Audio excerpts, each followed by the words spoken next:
자, 그러면 이제는 누가복음이죠. 사복음서 중에는 항상 제가 설명했지만 마태는 왕으로 오신, 이거 잊어버리면 안 돼요. 마가는 종으로 오신 예수님이에요. 종이라는 것은 이게 섬김. 그래서 십자가의 죽으심을 적나라하게 펼쳐지죠. 그 다음에 지금 누가는 네, 그렇죠. 인자라는 것은 사람의 모습으로 오셨다는 얘기죠. 네. 그 다음에 요한복음은 그렇죠. 하나님의 아들. 여러분이 좀 잘 알히겠다. 네, 이게 전부 다 각도가 틀려요. 그러나 여기 하나님의 아들은 상당히 영적 의미가 있어요. 자, 근데 그러니까 누가는 누구의 의사죠. 그 당시에 의사면 지금도 뭐 지식인이지만 상당히 헬라 지식이 풍부한 사람이에요. 근데 의사를 들어쓴다는 것은 의사는 분명하지 않으면 안 하죠. 수술하다가 분명하지 못하면 사람의 생명을 뺏어가죠. 그렇기 때문에 누가는 확실한 사람이죠. 또 지식인은 이성으로 판단해서 확실하지 않으면 안 믿어지는 것이죠. 그럴 때 하나님은 이 사도는 아니지만 바울을 통해서 누가가 전수받고 바울이 한 얘기를 다 들었어요. 그래서 누가 복음까지 쓴 거죠. 복음서까지 쓰게 됐고 그 다음에 사도행전까지 쓰게 됐습니다. 왜 그런 사람을 사용하시냐. 바울도 지식인이지만 누가는 확실한 증거를 삼아서 설명하기 시작합니다. 그래서 누가복음은 첫째가 이루어진 사실에 대해서 설명하는 거예요. 그것이 1장 1절이에요. 1장 1절은 우리 중에 이루어진 사실에 대해요. 뭘 가지고 증거해요? 예수를 사실. 예. 실제로 있었던 일이란 얘기죠. 다시 말하면 선지자를 통하여 예언하신 바 이루어진 사실임을 성경을 들어서 입증시켜 줌으로써 의심의 여지가 없도록 확신있게 하는 게 누가복음의 본 취지예요. 자, 1장 1절 봅니다. 우리 중에 이루어진 사실에 대하여. 2절은 처음부터 목격자와 말씀에 일꾼된 자들이거든요. 이 목격자라는 것은 지금 우리가 예수의 부활을 그들은 죽은 거 봤죠. 그 다음에 부활한 것도 봤어요. 그 다음에 말씀에 일꾼된 자들이 전하여준 그대로 내력을 저술하려고 전하여준 그대로 예수님이 내가 왜 왔는가 나는 누구다 하는 것을 전하여준 그대로 내력을 저술하고 붓을 든 사람이 많다. 그 중에 하나가 나다. 그 모든 일을 근원부터 자세히 미루어 살핀 나도. 그죠? 중요하죠. 근원부터 자세히 미루어 살폈다. 근원이 어디냐? 근원이라는 것은 성경을 통해서 여러분 하나님이 우리에게 어떤 약속을 했으며 그럼에도 하나님은 어떤 일을 했으며 어떻게 인간을 구원하느냐는 성경을 통해서 그 근원부터 자세히 살펴봤다는 얘기입니다. 사실 구약이 없으면 예수가 누구인가를 증거할 자료가 없어요. 그래서 구약과 신약이 그래서 필요한 거예요. 만약에 구약이 없다고 가정한다면 예수는 하늘에서 그냥 뚝 떨어질 거예요. 증거가 없어요. 창세기가 없으면 아브라함과 이삭과 야곱에게 무슨 약속을 했는지, 하나님이 예수를 보내기 위해서 어떤 일을 하셨는지, 바벨론 포로에서 왜 남은 자를 돌아오게 했으며 왜 스룹바벨을 통해서 성전을 짓게 했는지, 그 예수가 어떻게 해서 왔는지를 우리는 알 길이 없다는 얘기예요. 그래서 구약은 꼭 필요한 거다. 구약이 있어야 예수가 누구인가를 밝히게 되는 거예요. 그래서 구약 전체는 예수가 어떻게 오셨으며 예수가 어떤 일을 할 것인지를 자세히 기록된 것이 구약 전체예요. 그거를 알아야 중요합니다. 이것은 여러분들이 성경 가르칠 때 이것을 제일 먼저 가르쳐줘야 돼요. 구약을 알아야만이 하나님이 우리를 어떻게 사랑했는지를 알 수 있다. 근데 구약을 모르고 하나님을 환상 중에 만난다든지 어떤 체험 속에 만나면 하나님이 능력 있고 어떤 환상이나 어떤 다른 방법으로 인간을 넘은 하나님을 알 수 있지만 하나님이 사랑이심을 모른다는 게 중요합니다. 이게 상당히 중요한 거예요. 어떤 표적과 이적을 따라가지 말라는 이유가 여기 있는 거예요. 표적과 이적 하나님 능력 부립니다. 하십니다. 그러나 왜 따라가지 말라느냐고 하면 물론 사단도 하나님의 표적과 아니 어떤 표적과 능력을 할 수 있지만 하나님도 훨씬 더 능력이 있으신 분이죠. 그러나 능력 위주로 하나님을 만나면 하나님의 사랑이 나타나지 않기 때문에 문제가 된다는 얘기죠. 성경 전체는 제가 아까 설명했듯이 인간이 사탄에게 넘어가서 그 악한 마음을 고칠 수 있는 방법은 하나님이 사랑이심을 알려주는 방법밖에 없다는 얘기입니다. 그래서 하나님의 사랑을 알려주는 방법이 십자가입니다. 논리적으로 얘기해서. 십자가가 하나님의 사랑이 나타나심이 되는 거예요. 그 사랑을 발견할 때 우리는 십자가를 알게 됩니다. 근데 그 사랑이 없는 십자가는 마술의 십자가가 되고 하나님이 뜻한 바 요술방망이가 되는 거죠. 그 마술의 십자가나 요술방망이가 된 십자가는 부족밖에 안 됩니다. 귀신을 쫓아내는 부족용으로 사용되고 나를 어떻게 건져내는 부족으로만 사용되지 내 마음은 안 바뀝니다. 그래서 하나님은 십자가를 통해서 하나님의 사랑이 나타나게 되는 걸 알게 하고 싶어요. 그것이 구약 전체의 주제입니다. 상당히 중요하죠. 하나님 뜻이 어디 있어요? 십자가를 아는 데 있어요. 그래서 이 사랑을 알아야만이 너희들이 악한 사단에게 넘어간 악한 마음이 어떻게 해요? 녹아 없어지기 시작합니다. 우리 상처가 왜 생기는 거예요? 사단을 통해서 우리의 마음을 상하게 하고 울분을 터뜨리게 하고 화를 내게 하고 혈기를 부리게 만드는 것이 사단이거든요. 근데 우리도 보세요. 가정에서 어렸을 때 상처를 받고 자란 사람들이 화를 잘 내고 오래 참지 못합니다. 그들은 오래 참지 못해요. 왜? 사랑은 인내를 요구하는데 그 사랑을 받아보지 못했기 때문에 금방 내 화를 내고 죄를 짓고도 그것이 잘못된 걸 모릅니다. 그 사랑을 상처를 받은 사람을 치료할 수 있는 유일한 방법은 내가 사랑하는 방법이죠. 그 사랑 앞에 우리는 고침받고 이렇게 되는 겁니다. 그래서 우리 인간 자체가 사단에 넘어가서 전부 다 상처받은 존재들이에요. 원래가 누구는 상처받고 누구는 상처받지 않은 게 아니고 우리 전체가 인간은 하나님부터 떨어졌기 때문에 상처를 입고 태어난 자들이에요. 그 상처난 자들을 치료하는 방법은 하나님의 십자가의 사랑을 깨닫게 해서 치유해서 하나님과 함께하는 방법을 사용하게 십자가예요. 근데 이 십자가를 하나님의 사랑으로 사용하지 않고 어떤 부적이나 어떤 능력이나 마술처럼 이렇게 사용하면 그건 사단이 요구하는 거예요.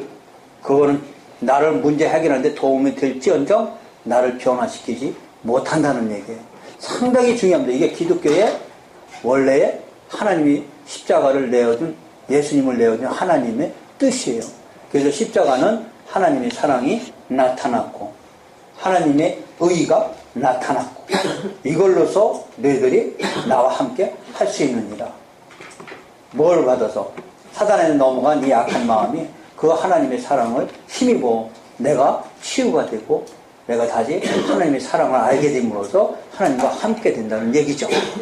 하나님의 사랑을 이미 아담과 하와에게 줬는데 이미 하와가 하나님이 사랑을 잊어버렸죠. 그것이 선악을 알게 하는 나무를 먹지 말라고 한 것이 배신하기 시작한 거예요. 먹지 않게끔 하나님의 사랑을 떼쳐버린 것이 하와가 시작된 거죠. 그 메꿔주는 방법은 다시 사랑을 그 안에 집어넣는 방법밖에 없다.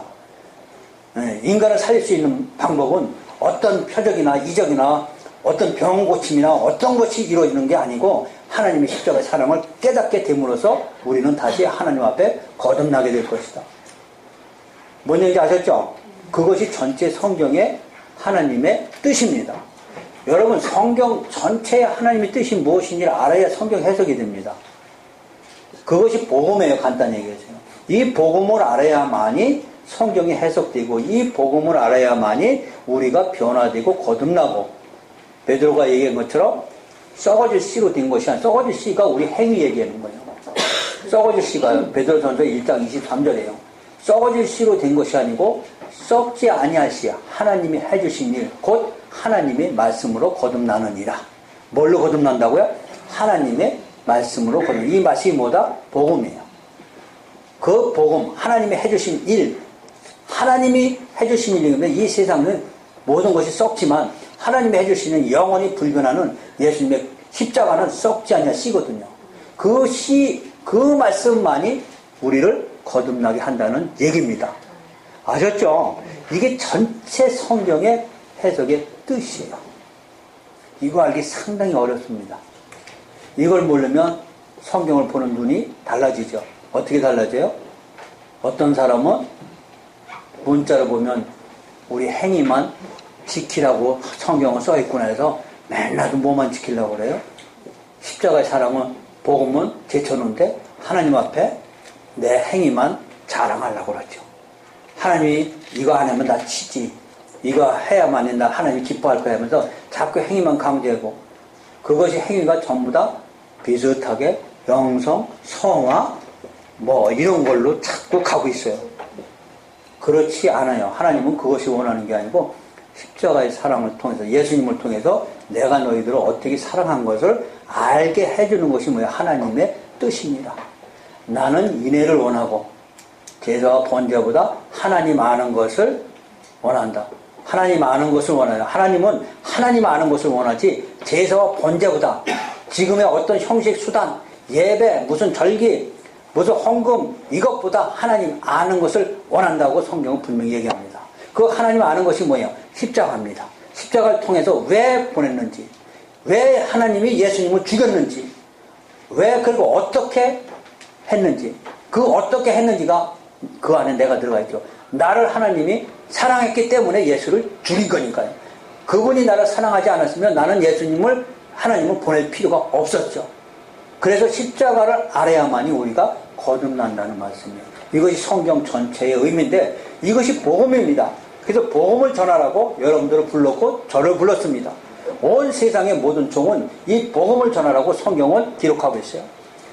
다른 것 전하는 표적과 이적 보이라고 그러지 않아요. 이게 복음 안에서 표적과 이적은 모든 것이 다 일어나는 것입니다.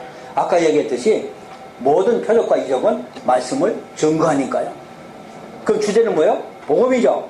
하나님의 뜻이 무엇인지 알아야 성경이 해석되는 겁니다. 기가 막히죠.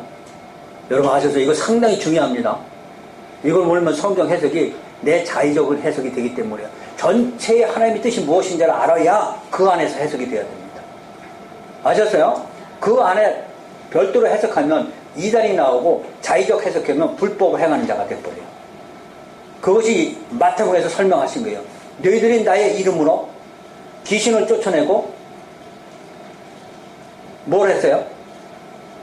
모든 능력을 부렸으나 불법을 행하는 자들아. 다시 이 불법이며 십자가의 사랑은 제껴버렸다는 얘기예요. 불법을 행해서 모든 귀신을 쫓아내고 능력을 했어도 나는 너를 도저히 모른다 해요. 그것 때문에 죽지 않았다는 얘기요. 아셨어요? 우리 안에 뭘 집어넣기 오셔서 십자가에 죽으셨다? 사랑을 죽였다. 그래서 신약에서 새 언약은 내가 너희를 사랑한 것 같이 너희도 서로 사랑하라가 새 언약입니다. 그것이. 그 십자가의 사랑이 먼저예요. 내가 너희를 사랑한 것과 이거 알아야 돼요, 여러분. 어떻게 하나님이 나를 사랑했는지 그거 아는 것이 성경이에요. 근데 이거 모르면 교회 문 닫는 거예요.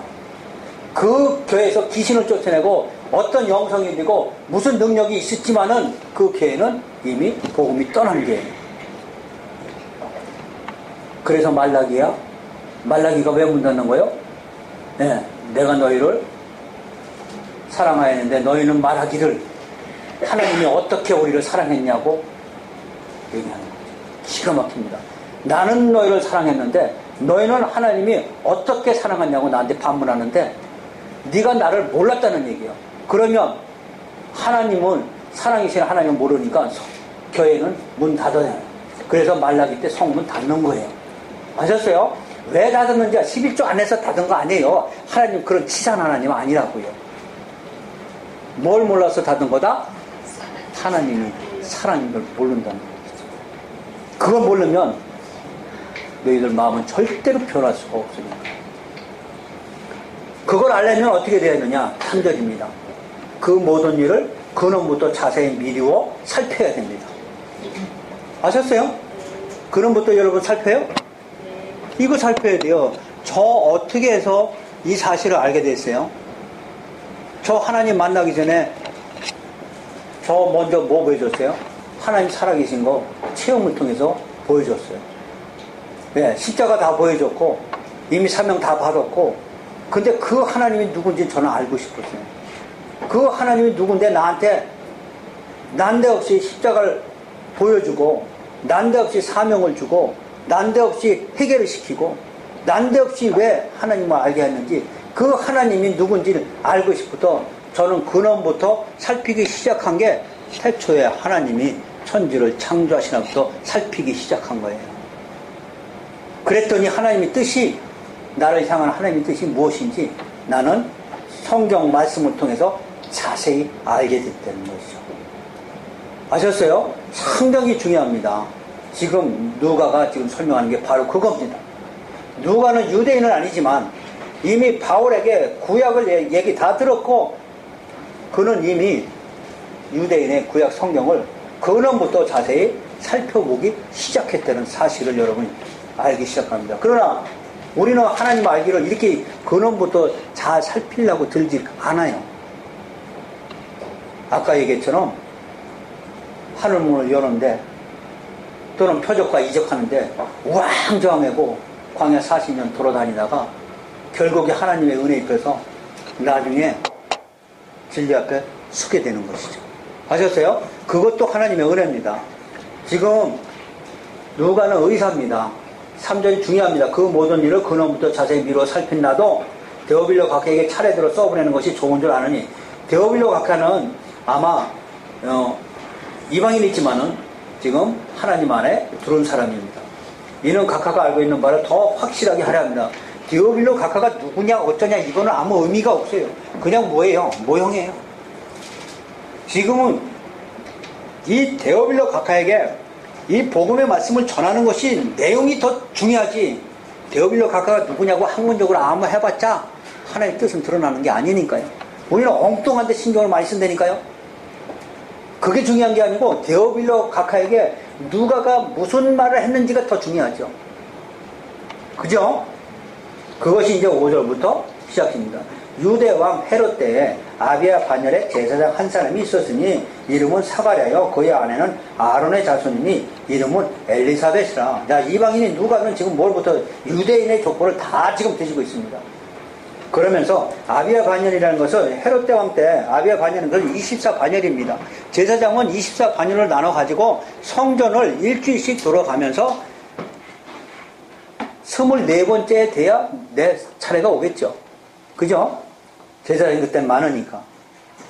그런데 마침 아비야 반열에 제사장 한 사람이 있으니 이름은 사가랴인데 그의 아내는 아론의 자손이라고 합니다. 아론이라는 건 대제사장 가문이라는 걸 알 수 있어요. 구약에서 아론은 무슨 제사장이에요? 일반 제사장이 아니에요. 모세의 형 아론 대제사장이고 동생인 모세가 예수님과 똑같이 하나님과 중보자 역할을 하고 아론은 그 밑에 있는 대제사장 역할을 하는 거죠. 그것처럼 아내는 아론의 자손이니 이름은 엘리사벳이라. 이 두 사람이 하나님 앞에 의인이니 주의 모든 계명과 규례대로 흠이 없이 행하더라 그랬어요. 주의 앞에 하나님 앞에 의인이라는 것은 그 당시에는 이 계명과 규례대로 성전에 가서 열심히 기도하고 하나님 일을 열심히 했다는 얘기입니다. 흠이 없이 행하더라. 엘리사벳이 잉태를 못하므로 그들에게 자식이 없고 두 사람이 나이가 많더라 하고 시작합니다. 여기서 또 시작하는 거죠. 예수가 어떻게 오셨냐를 지금 설명하고 있어요. 자, 그러면서 지금 8절에 보면 마침 사가랴가 그 관열의 차례대로 24관열 중에 하나죠. 자기 순서가 왔습니다. 하나님 앞에서 제사장의 직무를 행하게 될 때 제사장의 전례를 따라 제비를 뽑아 주의 성전에 들어가 분향하고 제사장들이 많았죠. 많았으니까 전례대로 차례대로 제비 뽑아가지고 성전에 들어가서 아마 분향하게 됩니다. 다시 말하면 지성소에 있는 성전에 있는 것은 우리 아까 얘기했듯이 여기가 성소고 여기가 지성소죠. 예. 그러니까 지성소 못 들어가고 지금 성전에 지금 여기 성소죠. 성소. 여긴 뜰이고요. 성소에 나머지 제사장은 밖에서 일하고 지금 성소에 들어갔으면 제비 뽑아서 들어가게 됐습니다. 그래서 대제사장 역할을 했다는 얘기입니다. 그러면서 들어가서 모든 백성은 분향하는 그 시간에 분향 아시죠? 어디요? 향단. 이 향단에 가서 기도하는 거죠. 자, 분향하는 시간 밖에서 기도하더니 주의 사자가 그에게 나타나 향단 우편에 선지라. 사가랴가 보고 놀라며 무서워하니 천사가 그에게 이르되 사가랴야 무서워하지 말라. 너의 간구함이 들린지라. 내 아내 엘리사벳이 내게 아들을 낳아주니 그 이름을 요한이라 하라 그랬어요. 그랬더니 너도 기뻐하고 즐거워할 것이요 많은 사람도 그의 태어남을 기뻐하리니 왜 기뻐해요? 요한이 태어나는데 율법이 예수께 인도하는 모학 선생이죠. 그래서 죄 사함을 받게 할 죄에 대해서 알게 해주고 복음으로 인도하는 자가 생기니까 그가 태어난 것이 기뻐하리니 15절 이는 그 주가 앞에 큰 자가 되며 포도주나 독한 술을 마시지 아니하며 모태로부터 성령의 충만함을 받아. 이 모태로부터 성령 충만함을 받은 예정된 자다는 얘기예요. 그것이 말라기죠. 말라기 3장 4장이죠. 바로 말라기 마태복음 전에 있으니까 말라기 잠깐 봅니다. 여러분 그런 것도 자꾸 복습하세요. 그래 여러분 가르칠 때 입에서 이제 술술 나와요. 한 번 알았다고 해서 그게 되는 게 아니고 계속 반복 복습하면서 이것이 이제 내게 되는 거죠. 말라기 4장이죠. 말라기 4장 마지막 5절이에요. 보라 여호와의 크고 두려운 날이 이르기 전에 예수님이 오시기 전에 내가 선지자 누굴 보낸다? 엘리야를 너에게 보내리니 이것이 계속 이어지는 게 복음서예요. 그래서 엘리야를 보내준다고 약속했죠. 약속한 대로 지금 엘리야가 오고 있습니다. 그것이 지금 요한이죠. 그래서 성령의 충만함을 받아 이스라엘 자손을 주고 주 곧 그들의 하나님께로 많이 돌아오게 하겠습니다. 하나님께로 많이 돌아오게 한다. 하나님께로 돌아오게 하는 첫째의 목적이 뭐예요? 죄를 깨닫는 방법이 없어요. 죄를 깨닫는 자만이 하나님의 의를 받아들이니까요. 마태복음은 그렇게 시작 안 하죠. 마태복음은 1장부터 4장까지 예수님 오신 거하고 그 다음에 그냥 심령이 가난한 자는 복이 있나니 애통하는 자는 복이 있나니 이것도 뭐예요? 죄를 깨닫는 걸 얘기하는 거예요. 자, 그것처럼 지금 17절 보면 그가 엘리야의 심령과 능력으로 주 앞에 먼저 와서 예배하는 자예요. 아버지의 마음을 자식에게 거스르는 자를 의인의 슬기에 돌아오게 하고 주를 위하여 세운 백성을 준비하리라. 그래서 주를 위하여 세운 백성을 준비합니다. 사가랴가 천사에게 이르되 내가 이것을 어떻게 알리요? 내가 늙고 아내도 나이가 많고 천사가 대답해 이르되 나는 하나님 앞에 서 있는 가브리엘이다. 가브리엘은 건 뭐야? 좋은 소식을 전하는 천사죠. 항상 내게 말하라고 보내심을 받았노라. 보라 이 일이 되는 날까지 내가 말 못하는 자가 되어 능히 말을 못하리니 이는 내가 내 말을 믿지 아니함이거니와 때가 이르면 내 말이 이루어지려 하더라. 이게 뭐예요? 표적이 뭘 준비해요? 표적이 말씀을 준비하는 거예요. 말씀하는데 지금 뭐가 못 믿었어요? 사가랴가 못 믿었어요. 어찌 그런 일이 있느냐? 지금 애가 못 나고 나이가 몇인데 똑같아요. 그런데 분명히 예? 엘리야라고 지금 요한이라고 했더니 안 믿는 거죠. 믿지 못하는 건 뭐예요? 벙어리. 우리도 마찬가지요. 자, 그럼 때가 이르면 내 말이 이루어지라 하고 백성들이 사가랴를 기다리며 그가 성전 안에서 지체함을 이상히 여기더라. 예, 이상히 여기다. 자, 이거 중요하죠? 백성들이 벌써 이상하게 여겼다. 무슨 표적이 일어났다. 이거 이상은 대단한 겁니다. 지금 사실 그들은 하나님을 믿고 말라기 때 성전문을 닫았지만 중간 시대에 하나님 나타나셨어요? 안 나타났어요. 왜? 성전문 닫았기 때문에 그래요. 성전 안에서 하나님이 계시거든요. 근데 성전문 닫아버려서 하나님이 닫았어요. 왜? 하나님 뜻과 아무 관계없이 이들은 하기 때문에 그냥 버려졌는데, 그래서 중간사 때 에피파네스한테 그렇게 돼지 피를 성전에 뿌리고 그 난리가 난 거죠. 하나님 안 계시기 때문에. 버려버린 거죠. 그것이 지금 몇 년에? 400년. 400년 만에 뭐요? 이상 나타난 거죠. 대단한 거죠, 이거는. 그런데 22절 보니까 그가 나와서 그들에게 말을 못하니 백성들이 그가 성전의 환상을 본 줄 알았더라. 그가 몸짓으로 뜻을 펴자면 그냥 말 못하는 대로 듣더니 그 직무의 날이 다 되면 집으로 돌아가니라. 자, 하나님 역사하시면요. 여기서 우리는 뭘 알 수 있어요? 하나님은 모든 백성을 누구한테 인도해야 돼요? 요한한테요. 요한한테 와야 돼요. 이건 상당히 중요해요. 왜 요한한테 와야 되는지. 네. 그래서 요한이 뭐예요? 율법이에요. 이게 구약의 구도가 똑같은 게요. 시내산에서 모세한테 뭘 먼저 줬어요? 율법 먼저 줬어요.